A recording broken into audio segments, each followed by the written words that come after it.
Greetings, my salams, everybody. Ugh.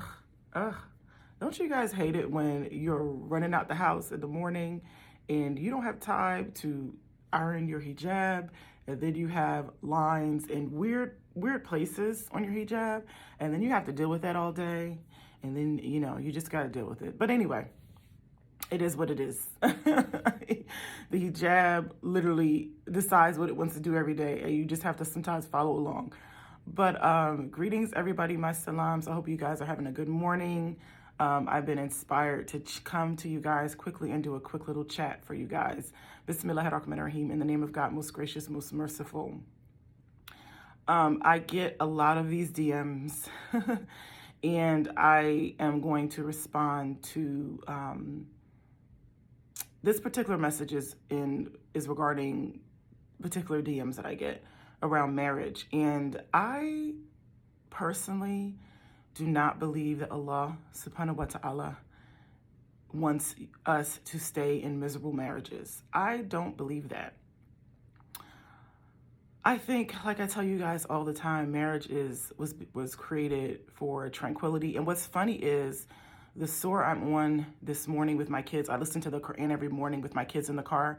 And the surah I'm on right now is Rome is the surah I'm on right now. And it's funny because, and I literally had to screenshot it, because in the surah, Allah is talking about that He created mates from amongst ourselves to dwell in tranquility with each other. And He created love, or He created mercy and affection. He didn't say love. He created mercy and affection between us. And I believe that is the point of marriage. I believe that is what marriage is for. I don't believe that you have to stay in a marriage, especially if there's verbal abuse or physical abuse. You definitely, that's a no deal. You definitely do not need to be in that marriage.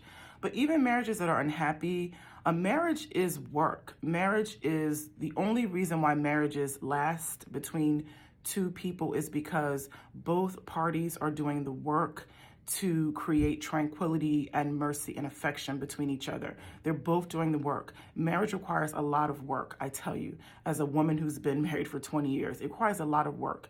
And if both parties are not willing to do the work to create peace in their marriage and peace in their homes, it will not work. If you're the only one in the marriage doing the work and he's not doing any work, he's not trying to compromise with you, he's not trying to settle disagreements with you, he's not trying to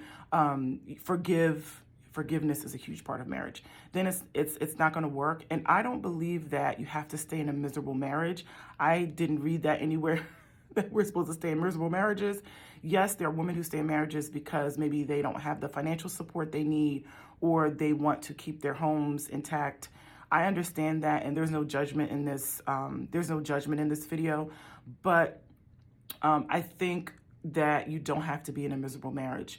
There was a hadith where a woman came to the Prophet Muhammad SAW, and she wanted to divorce her husband because he was ugly.